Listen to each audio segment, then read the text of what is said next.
Thank you for joining me for Chapter 1 of It's My Grief, and I'll Cry If I Want to, dedicated to my late spouse, Barry MacDonald. Chapter 1. It's my grief, and I'll cry if I want to. Holy grief, I didn't see this coming.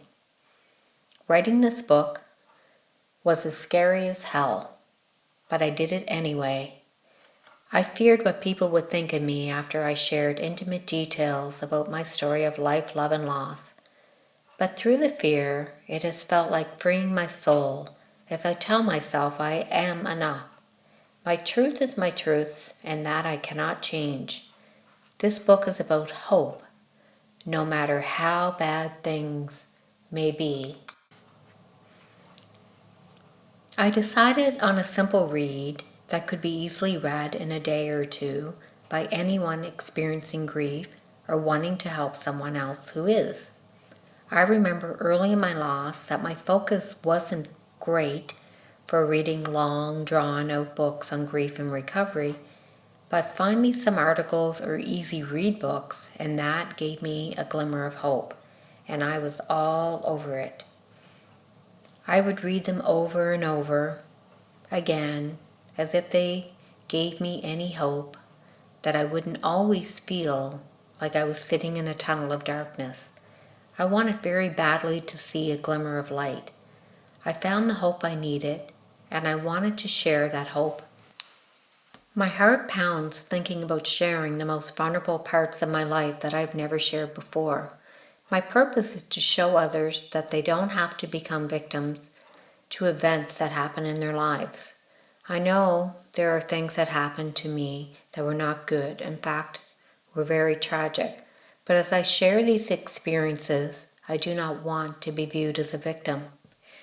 That doesn't mean I've never been a victim, because that comes before survivor. But staying a victim is what I knew I didn't want. I have never fully looked at myself as a victim, but as a person who experienced heartbreak, difficult losses, and life lessons that have made me into who I am today. I felt Barry was more the victim of an illness he could not beat, because I knew how hard he tried to find help. I feel I am a better and more caring person today because of my grief. My hope is I will motivate others to reach for their dreams and to know that no situation is hopeless.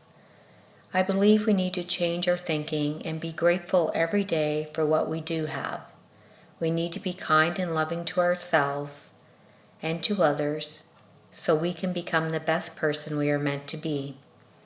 I started to write this book because it originally helped me release and process some of my own pain.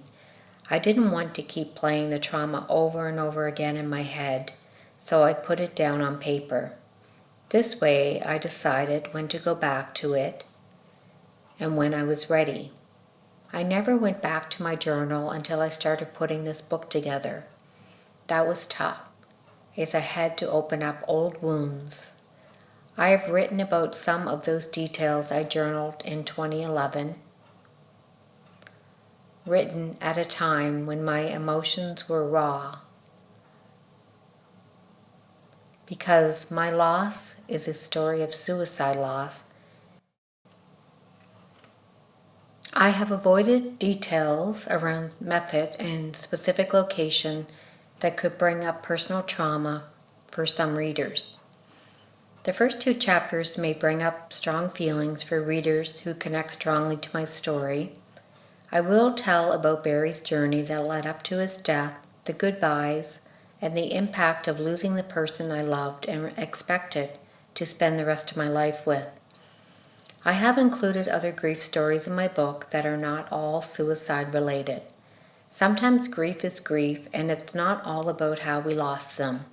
I want to help anyone who is grieving the loss of a loved one. I also want to help family and friends who are trying to support a loved one who is experiencing loss. I feel that Barry's suicide in no way defines who Barry was as a person, and I want him to be remembered as the funny, humorous, and witty person he was.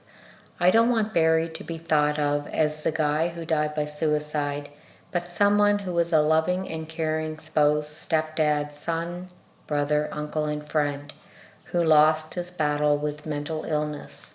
Since my loss, helping others grieving loss has become my life. I do this mostly through coaching, teaching, speaking, writing, and hypnotherapy.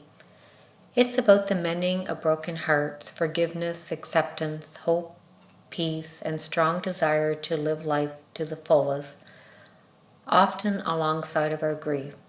Many of us go through a life of mediocrity, and this starts in childhood. Our childhood experiences are deeply ingrained in our subconscious minds. The better we understand ourselves, the better prepared we can be to make the best decisions moving forward.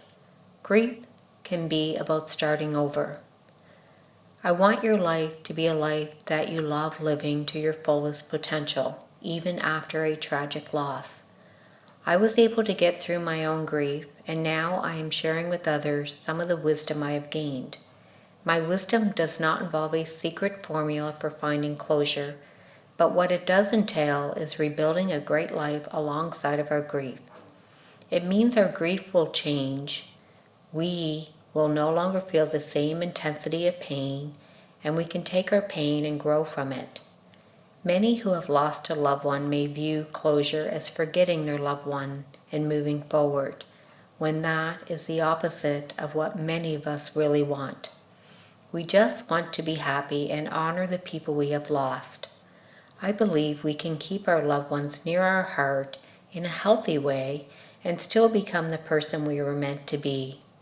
I believe that if we fight this process and try to cut off our grief, we are left still secretly struggling in silence.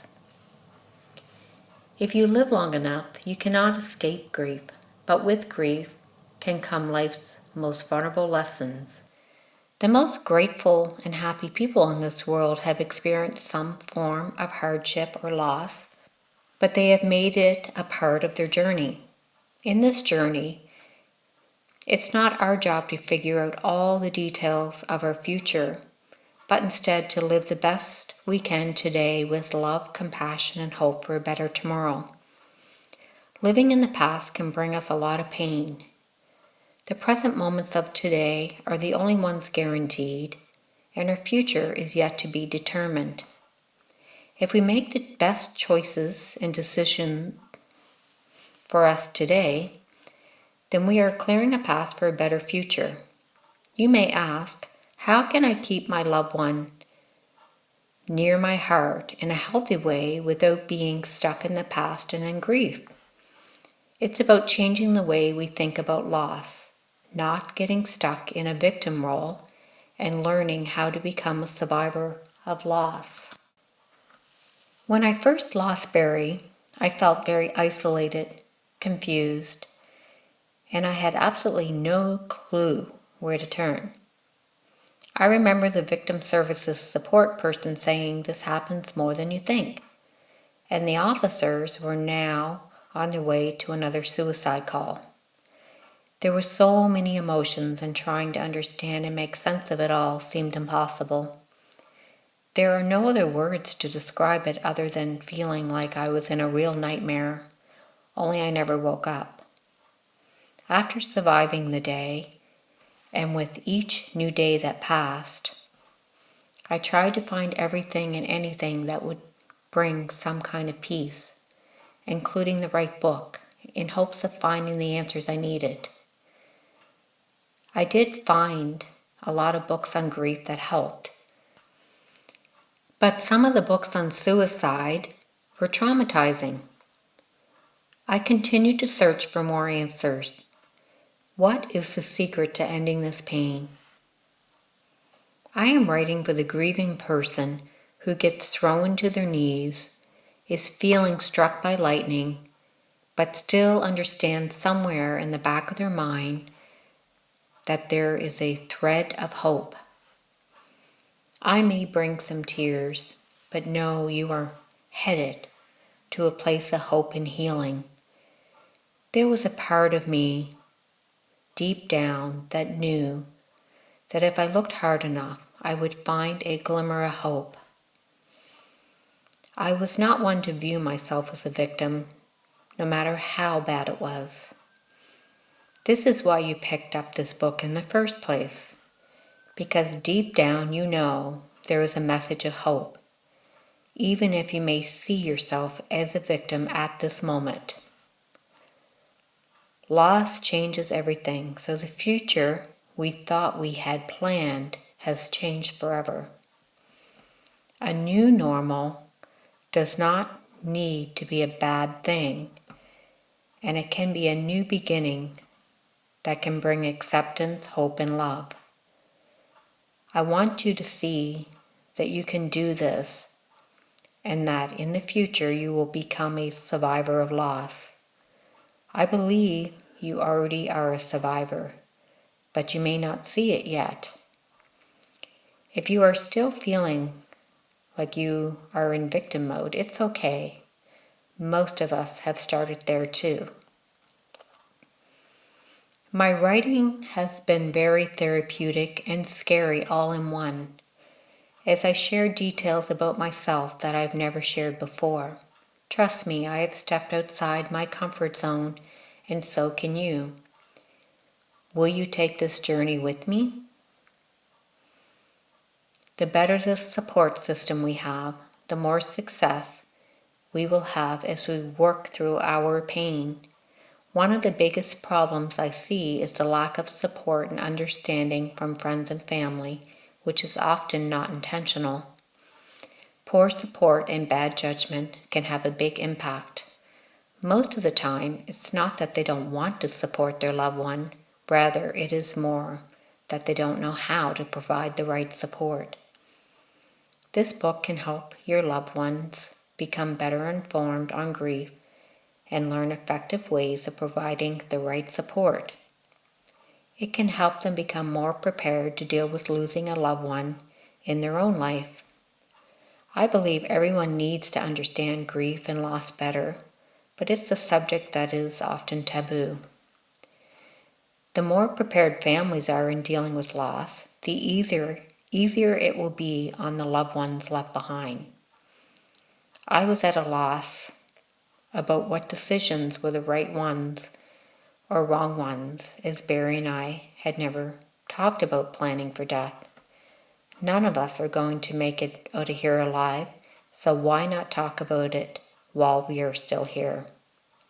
I hope this book will help fill some gaps and bring loved ones together so they are not apart during the times when they need each other the most. We may think others should grieve like we do, when everyone grieves differently. Our relationships with our lost loved ones are unique, and so shall our pain be when they are gone. Some of us will go back to our lives and nothing will really change much day to day, but others may go back to an empty house, a shattered life, and a heart that remains broken. Telling a loved one that it's been enough time now, just move on, never helps. Two people experiencing the same loss never experience the same grief. After Barry passed on February 17, 2011, I moved from Ontario to Halifax 3 months later in May. I had mixed feelings about my new condo. It would be the first time in my life I had lived alone, with the exception of my 2 dogs, Jacob and Noah. I had always had family, roommates, a spouse, or kids. Initially, my daughter Alicia and son-in-law Rob moved back to Halifax with me, but 4 months later decided they missed Ontario and so they went back. I tried to focus on my job and keep things as normal as possible, but getting through each day was a big challenge for me. I knew I was starting to lose interest in my job that I once loved, and it was time to consider making some changes in the direction my life was going. Well, actually, in the beginning, I had no direction. I didn't give up searching, and the pieces started to come together one day at a time. Most of my clients who lost a loved one to suicide need to know and hear first that what happened to your loved one was not your fault. I don't say this to make you feel better. I say this because it is the truth. Most cases of suicide are due to a mental illness, and many times this illness has gone undiagnosed. Many have been diagnosed prior to the loss, but many have not. This causes a lot of confusion, and loved ones are blindsided. Barry was diagnosed with depression, anxiety, and OCD, and I was still completely blindsided by his death. I never thought in a million years he would take his own life. If something helps, then keep doing it. If it's not helping, that's okay too, but try something new. Whatever you do, don't stop trying new things and searching for what is best for you. I created a private online support group 5 years ago that continues to grow. Someone is always listening, and many have found the group to be very helpful. I lasted in my corporate job remotely, living in Halifax and still working out of Ontario until December 2011. Then I decided I needed to make some changes in my life and career. The hardest part of making the decision is I had spent years growing my career and felt proud of my accomplishments.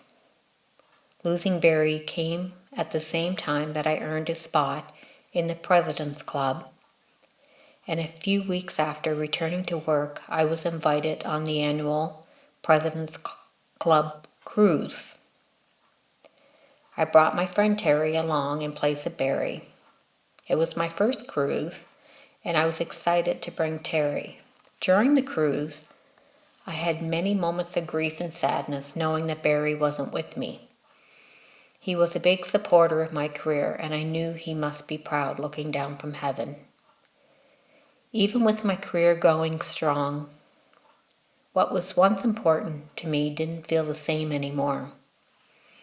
My boss, Michael, who had become a friend as well, was supportive of my situation, and I knew it was time to move on.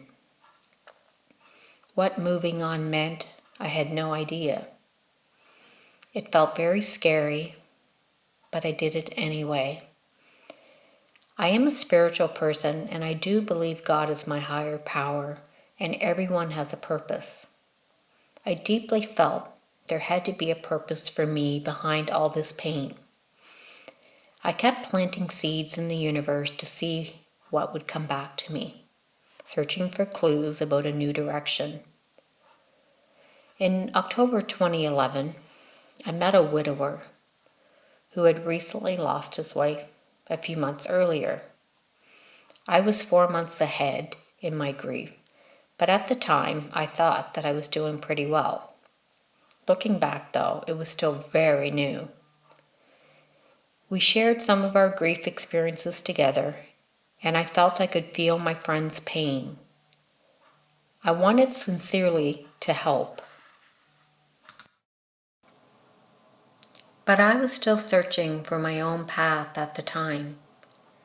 I always really enjoyed helping people and was often the go-to person for family and friends, so I felt what lay ahead would mean helping others. One day, and out of nowhere, the idea of being a grief coach went off in my head. I actually had never even heard of a grief coach before, so I started researching to see if this career even existed. The idea of coaching really struck a chord with me because of my love of helping and teaching. I was 45 at the time, so finding a direction that felt right was really important to me. I came across Aurora Winter's book, Heartbreak to Happiness, and that felt like an important moment to me. On Halloween of 2011, I was having a bad day and feeling depressed because it was my first Halloween without Barry and the girls, so I started to read Aurora's ebook that I had downloaded earlier that day. Not only did I feel very alone, but my nest was empty. There was so much change so quickly. Aurora inspired me as I read her book. She had lost a spouse in a tragic car accident many years ago and was left with a young son to raise. She lost her spouse on the same day in February as I lost Barry, but a different year. The book was about her journey to happiness again after losing her spouse at the young age of 33.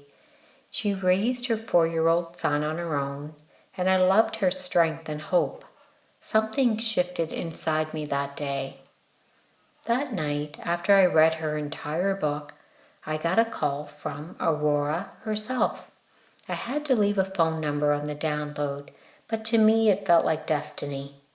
We made an instant connection, and we openly discussed her book, and I shared my story. I felt a new excitement for life that night, which was the beginning of my coaching career. I enrolled in Aurora's Grief Coach Academy within a week, and 14 months later, I became certified.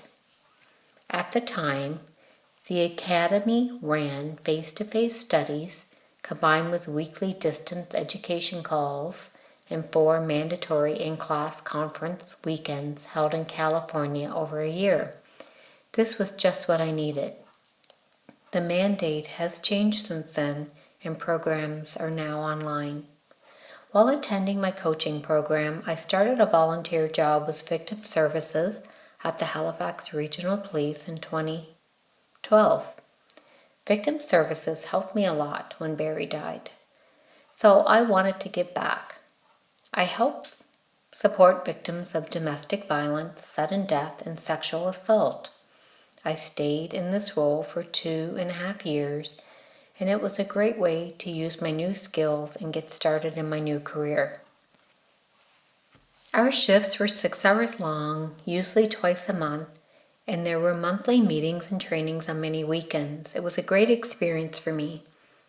My new life was forming mostly by paying attention to opportunities, making decisions through my fear, and listening to my inner self's reaction to the opportunity. It was a drastic change from my career in corporate, and not something I ever imagined. I felt I was on the right track and in a place I belonged. I could not have asked for a better recovery program. Victim Services was the beginning of my ASSIST, Applied Suicide Intervention Skills Training career, and I have continued to be an active trainer since 2014. This was something I never expected, and I would end up doing in my lifetime, but yet I loved it. Becoming a certified ASSIST trainer seemed very far-fetched to me in the beginning, but I decided to do it anyways. This all came from attending the 2-day ASSIST training through Victim Services. It was a training I was very scared to attend in the beginning because I was afraid it would be too upsetting, and I was nervous about being told about all the things I should have done to save Barry. Now, when I train others, I make sure I bring comfort in this area before beginning the 2-day training to help relieve that anxiety. It is about moving forward, learning and gaining new skills to help others who are at risk of suicide. Some participants feel anxious about the training, but leave after the 2 days feeling motivated, ready, willing, and able to help. In 2013, a training at Victim Services that really stands out in my mind was a weekend course I attended on sexual assault. This one was the toughest of all. It did trigger an event that happened to me when I was 19 years old. I still struggle and feel embarrassed about what happened to me many years ago. I am a survivor of sexual assault, and I blame myself in shame for many years. I never told anyone until years later. After all, how could I allow myself to be put in that position? The only 2 people on this planet who have known about this up until now are my friend Terry and my husband John. I will share with others I am close to before the book release. This was something not talked about in 1985, So I tucked it away for years. I know now how harmful that can be. It feels freeing to release that shame. When I heard the police officer say it wasn't my fault at the sexual assault training, my heart started to pound and my body began to tremble. I recalled drinking a couple of hard liquor drinks that my date mixed for me at a university party 29 years ago. I don't know what was in that drink. I became nearly unconscious quickly. I barely made it back to a room where I was assigned by the host to sleep that night. My date followed afterwards, and then things became very blurry. A clearer term would be date rape, a drug-facilitated sexual assault. There are details about that night that I am not willing to share. But talking is a start. Things happen in our lives that impact our core being, and this was one of them. My self-worth was impacted as a young woman. I heard the police officer talk openly about what had happened 29 years ago.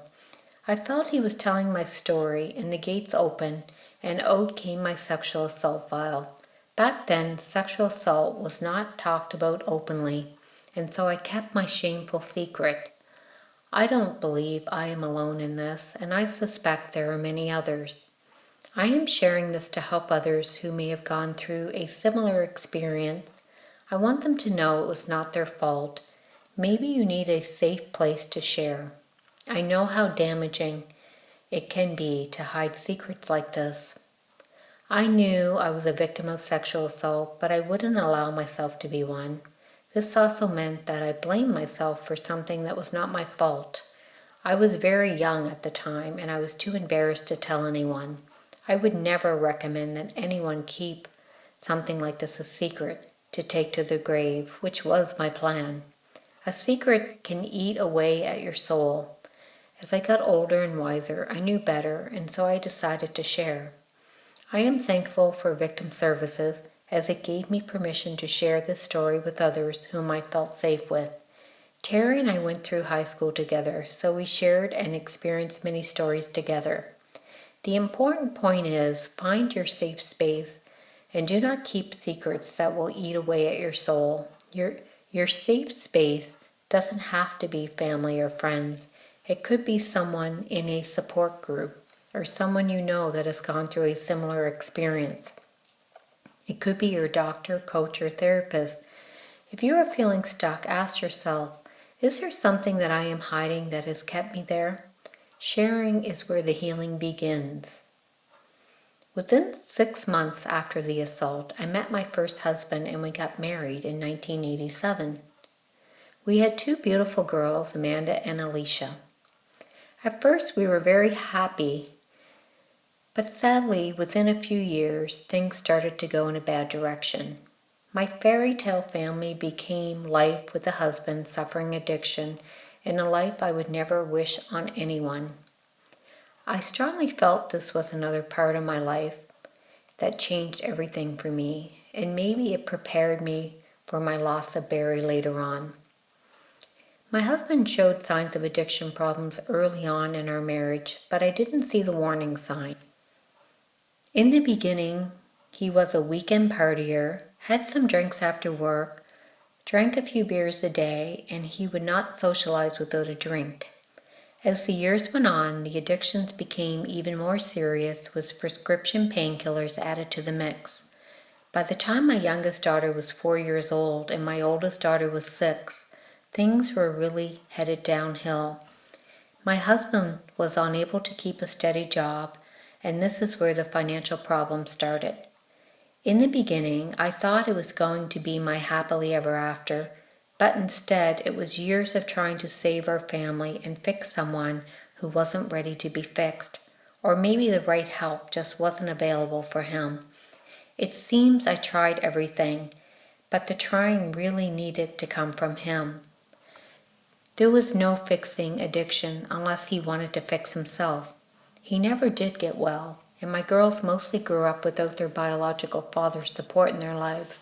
In the beginning, There would be months at a time that we didn't know where he was or whether he was sleeping on the streets. Now, there are grandchildren who will never get to know their biological grandfather unless there is a miracle. Even to this day, all I ever wanted was for him to get help and be a part of his children's lives. After 13 years of marriage that mostly consisted of financial hardship and me trying to fix my husband's addiction problems, I finally found the courage to leave him shortly after the turn of the century in 2000. I recall collecting my Joyce Kennedy Award at Mount St. Vincent University in 2001, about a year after we separated. I was making a speech that I was totally unprepared for and one I didn't expect to give as I received my award. My story of loss and perseverance was in the paper I submitted, and this suddenly became the focus of my surprise sermon. I felt very proud of myself, and I remember how special everyone made me feel. It was really good to know I did survive the marriage separation, found a way of continuing my education at Mount St. Vincent University, was doing great as a single mom, and the girls and I started a new life. I remember the dean saying that day I might be writing a book and helping someone else who might need this award. It was a moment I will never forget, and a lesson about the power of words, and in this case, I was the receiver. Breaking the family up was the last thing that I wanted. As hard as it was, it ended up being the best choice for the girls and me. My ex-husband did not find or receive the help he needed, and I still feel sad about that for my girls and grandchildren. My ex-husband had said to me that if I left with our girls, he would have no reason to live. Through therapy, I learned that I cannot be responsible for his decisions. He is still living, but he continues to struggle. I witnessed firsthand the power of addiction in families and how it destroys. I am thankful I found the courage to leave and rebuild. I never expected that Barry would be the one to die at the young age and long before his time.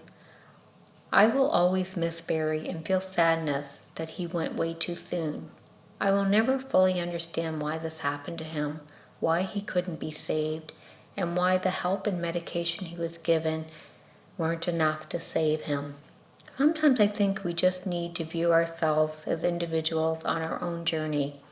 We can't have all the answers, but we can have our loved ones watching over us from above and rooting us on. I believe Barry is my biggest cheerleader in the sky. I know I will never have all the answers about Barry's death, and I have accepted that he is in God's loving hands now. I am a believer, and I know as long as I am here, there is a reason. If I continue to make good decisions day to day with hopes of a better tomorrow, then my answers will come and the pieces will fall into place just how they should. I feel we have to be aware and ready for opportunities that come knocking on our door, or we may miss our calling. Listen to your heart, your intuition, and your inner self that knows you best. Sometimes we need to take a chance. Grief can be a time to get real with yourself and a time to think about what you want to do with your life. Loss allows us to see how short life can be. It has taken life experience, mistakes, and learning lessons, education, support, and self-care to get where I am now, none of which happened overnight, but day by day. I had some direction on where I wanted to go, but I remained flexible and open along the way. Everyone experiences grief in his or her own way, and each emotion is felt uniquely and differently. No two relationships are alike, just like grief is never the same for every person. Not only is it never the same for each of us, but any time we experience grief in our life, it will always be different. Grief comes from the loss of a relationship that we deeply care about, and each of our relationships is different. Therefore, so it is our own grief. Grief is a reflection of our love. We miss our loved one, We miss our routines, the companionship, the security, the protection, the support, and we feel all those emotions uniquely. With suicide, survivors are stuck in so many emotions involving great sadness, despair, guilt, anger, blame, shame, and many unanswered questions such as why wasn't I able to save them? These extra layers of loss can create a grieving process that becomes complicated and in some cases chronic. Tragically, the person who was lost could be a youth, which would bring about another level of grief and trauma to the family. A loss by suicide comes as a huge shock, even though thoughts of suicide were present in a person. For me, I was more concerned about Barry being so unhappy and having to live his life this way. I wanted him to feel motivated, happy, and enjoy life. I was willing to do whatever it took to get him feeling better. I didn't know much about suicide back then, and it was more about helping him feel better than thinking he was going to kill himself. As much as we think we should be prepared for a loss when we know it is coming, we can never really be fully prepared. In a natural death, families may have more answers in areas around why, but there is still the why did this have to happen to our loved ones? Why couldn't the doctor save them? Why did God take them? There is a lot of pain left to loved ones who have cared for and watched their loved ones suffer and deteriorate over time. Even when you think you are prepared for loss, most times you never are. Losing someone you love is life's biggest heartbreak. How traumatic the loss is will depend on the individual's reaction to grief. Grief is never a competition, but an individual reaction to the loss of a loved one. I moved back to Nova Scotia after Barry passed, and I had friends who were going through divorces and separations. I felt their pain was very real for them, and I would support my friends the same way I always did. I think it helped me focus less on my own grief. I consider myself to be intuitive, and I believe I feel the pain and joy of others. I feel happy when I see others who have suffered start to feel hope and feel joy again. You may have picked up this book either for yourself or to help someone else. For every loss, there are a number of other people who are impacted by the loss and may feel the need to provide support. The loved one left behind who usually needs extra support and patience is usually the family member who lived with their loved one on a daily basis. Living with, caring for, and losing a loved one changes everything for the survivor. They are expected to go back home after all the family gatherings, the wake and the funeral, and continue on with their lives and move on. Many times, spouses who are left behind return to an empty house or a house with children who have lost a parent or sibling. As the adult in the family, they are expected to pick up the pieces and rebuild the family while still experiencing their own grief. They may have seemed like they had it together at the funeral, but that is no indication of how things will be when they get home. They may be expected at a certain point to get over it and move on, which is an unrealistic expectation that can be imposed on people before they are ready. It's not about getting over your loss and moving on. It's about moving forward alongside of it. I had my daughters who were very supportive, but they had their own lives to live. Both girls ended up staying in Ontario after much debate on where to live. Everyone was supportive of me, but at the end of the day, it was me who sat at an empty table, slept in an empty bed, and watched TV or a movie alone. Not only was I suddenly living alone, I was living half a country away from my daughters in an empty nest with my two dogs, Jacob and Noah. It was a big change and a lot to take in.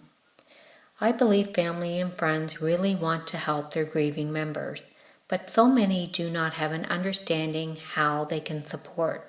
A listening ear is a very powerful gift. Solving all the problems isn't something you will be able to do. Most of us want to solve things and make it better for people we love, but we can't fix grief, we can only support it. We have no other choice but to move alongside of our grief as it changes. Having someone listen to us without solving our grief can be the greatest gift of all. I hope that readers understand that many of the emotions they are going through are normal, that they are not alone, and that there is much hope no matter what your situation. Not only is there hope, but also there are real choices and actions that you can choose. In the beginning for me, there was so many mixed emotions. I was willing to learn as much as I could, and I desperately searched for ways of receiving hope. Thankfully, I found my survivor instinct, and there was a part of me that knew there had to be a light. If there were a gift that I could wrap and give to all my readers, it would be hope. In my assist classes that I teach, hope is always the gift that I give to my students. See yourself as a survivor, even if you can't feel it yet. My biggest hope for my readers is to get inspired and to take action, even if it's just baby steps, one day at a time. It may hurt like hell right now, but you won't always feel this same pain. There are steps you can take. Your life is precious, and you are worth living your best life. The years can go by fast, and before you know it, many years are gone. Don't miss your journey. There is too much yet to be experienced and discovered. And that is the end of Chapter 1, It's My Grief and I'll Cry If I Want to. I hope you will join me further at www.griefreliefcoaching.ca. Thanks for joining me today. Bye for now from Linda.